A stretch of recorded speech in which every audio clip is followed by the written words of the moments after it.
Halo guys, kita dari kelompok 7 Budaya Kontemporer akan membahas soal kesehatan, dan untuk kali ini kita akan membahas tentang fisioterapi. Yoi, fisioterapi. Nah, di sini kita udah bareng sama dua anak mahasiswa fisioterapi. Boleh perkenalan dulu? Ini namanya? Halo guys, nama saya Nur Alvina Azra. Saya mahasiswa semester 5 S1 Fisioterapi Universitas Muhammadiyah Surakarta. Kalau kamu? Halo, aku Zara Nusabrina, mahasiswa aktif fisioterapi angkatan 2022. Nah, aku kan sebagai orang awam nih baru-baru dengar soal fisioterapi itu waktu masuk kuliah ini kan. Kira-kira bisa dijelasin nggak sih apa sih fisioterapi itu? Oke, jadi fisioterapi itu secara general ya adalah salah satu layanan kesehatan di mana kita mengintervensi seorang individu atau kelompok dari sepanjang usia ya, maupun muda sampai tua, dari anak-anak sampai pun lansia, terkait dengan tentang gerak sendi, mobilitas pada saat berjalan, saat berpindah tempat, seperti itu. Kalau dari kamu sendiri, mungkin kurang lebih gimana tentang fisioterapi? Dari aku sih sama ya kurang lebihnya, tapi kayak biasanya kalau fisioterapi itu terkenal dari postur, jadi kayak kita melihat biasanya anak-anak fisioterapi itu kalau ngelihat orang jalan tuh pasti kayak memperhatikan posturnya tuh, jadi kayak ada kesamaan postur apa ya orang ini, atau dia bungkuk, oh berarti dia kifosis atau dia skoliosis. Kalau anak fisioterapi pasti langsung ngelihat postur orang kayak gitu sih. Kalau kita biasanya kalau orang bungkuk, oh wibu. Semoga orang tersebut tidak apa-apa ya, yang ibu itu. Oke, lanjut nih. Mungkin kita lebih terarah dikit ya. Waktu itu kamu ngambil, kalian berdua nih ya, ambil fisioterapi itu karena apa sih latar belakangnya kalian ambil fisioterapi? Kalau dari aku ya, fisioterapi itu yang setahu aku juga peminatnya masih sedikit banget, dan di tempat asal aku juga masih sedikit banget untuk layanan yang menyediakan fisioterapi, dan terkenal dengan cuannya yang besar sih untuk fisioterapi. Benar-benar. Kalau dari kamu sendiri? Kalau sebenarnya kenapa ngambil fisioterapi itu karena dulu tuh memang basicnya emang atlet ya. Tapi kalau atlet itu pasti larinya kalau nggak ke jipok. Mana? Jadi guru tuh, pas jadi guru. Tapi memang minat aku dari dulu memang kayak kesehatan, kayak aku tuh pengen ngambil kesehatan loh. Tapi posisinya sekarang kan situasinya nakes udah pada banyak kan, apalagi perawat, bidan, farmasi sekarang udah banyak banget. Terus nyari apa nih lagi nakes yang memang masih sedikit. Ternyata oh ada fisioterapi nih. Setelah dikaji lagi, oh fisioterapi juga sejalan nih sama sport, sama atlet juga, ketika mereka juga ada manajemen olahraga juga. Oh kayaknya aku cocok di fisioterapi, lalu nyangkutlah di fisioterapi UMS ini. Kenapa jadi milih UMS? Karena nyari di Google aja sih.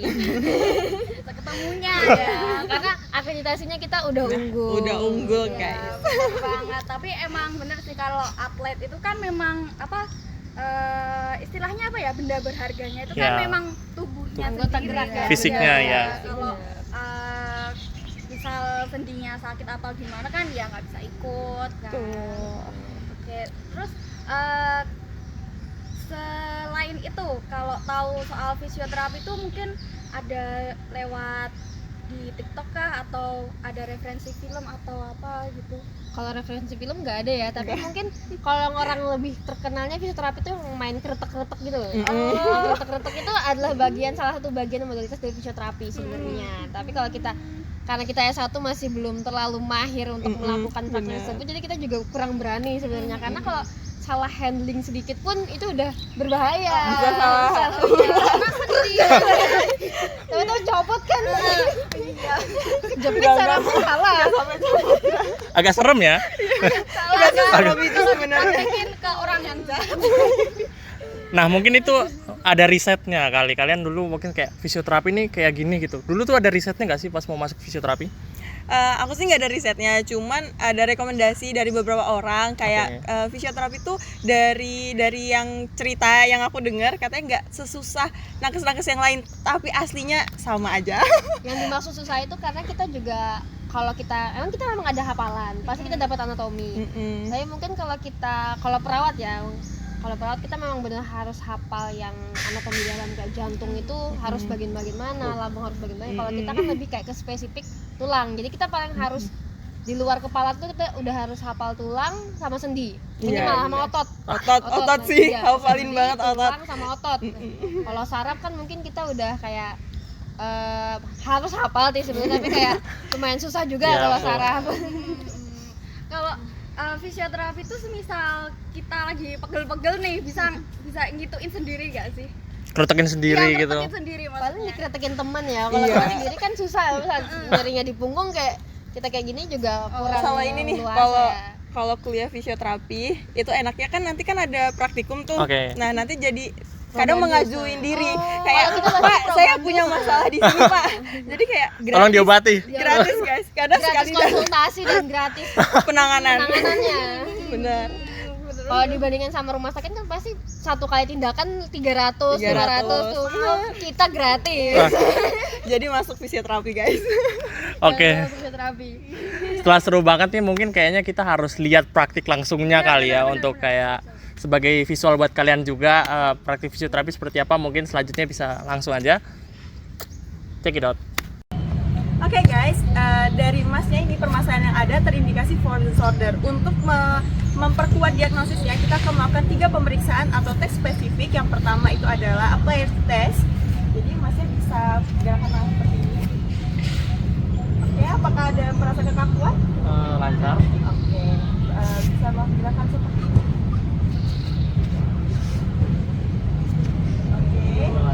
Oke, hadap depan lagi. Pertama bisa menggerakkan arah tangannya ke sini. Oke, terus oke. Mungkin bisa kebalikkan tangannya. Oke. Terus apa masih gitu? Mas. Dan terakhir bisa tangannya dilipat ke belakang. Aman. Aman. Oke, ini tes applied test. Yang kedua kita tes drop arm. Jadi masih bisa hadap ke sana. Oke. Di sini saya meminta masnya untuk tahan ya dengan posisi seperti ini. Tahan. Oke, 1, 2, 3, 4. Oke. Untuk tes yang ketiga itu hadap ke masnya. Oke. Di sini masnya bisa naikin tangannya. Terus lagi. Oke, ini saya tahan masih terus naikin. Terus 1, 2, 3, 4. Oke, kita telah melakukan 3 pengetesan. Dikarenakan pasien tidak merasakan kekakuan atau nyeri pada sendinya, maka pasien dianggap negatif frozen shoulder. Setelah ketiga pemeriksaan spesifik tersebut ada diagnosisnya frozen shoulder, maka kita akan melakukan intervensi yang bisa dilakukan oleh pasien di rumah. Yang pertama kita akan melakukan stretching. Pasien melakukan Oke. secara aktif untuk melakukan fleksi atau mengangkat tangan seperti ini ke atas. Oke, tahan sampai hitungan 1 sampai 8. 1, 2, 3, 4, 5, 6, 7, 8. Kemudian turun ke bawah, ke belakang boleh. 1, 2, 3, 4, 5, 6, 7, 8. Kemudian ke dalam. Ini bagian dalam tubuh. 1, 2, 3, 4, 5, 6, 7, 8. Kemudian dari sini angkat ke atas. Ke atas. 1, 2, 3, 4, 5, 6, 7, 8. Oke. Setelah pasien bisa melakukan secara aktif, kita dapat ditingkatkan dengan memberikan tahanan minimal atau maksimal. Oke, tadi sama lakukan tadi yang ke atas. Tahan langsung boleh ke atas. Kita berikan dorongan dan hitungan 1 sampai 8. 1, 2, 3, 4, 5, 6, 7, 8. Bawah lagi. Belakang. 1, 2, 3, 4, 5, 6, 7, 8. Kemudian ke dalam seperti ini tadi. 1, 2, 3, 4, 5, 6, 7, 8. Dan habis keluar ke atas terus. Kita berikan dorongan 1, 2, 3, 4, 5, 6, 7, 8. Oke. Ini bisa dilakukan di rumah sebanyak 3 kali dalam sehari. Kemudian kita lakukan intervensi yang kedua yaitu massage. Massage di sini bertujuan untuk menghilangkan perlengketan antara rotator cuff di shoulder. Jadi dapat dilakukan seperti ini.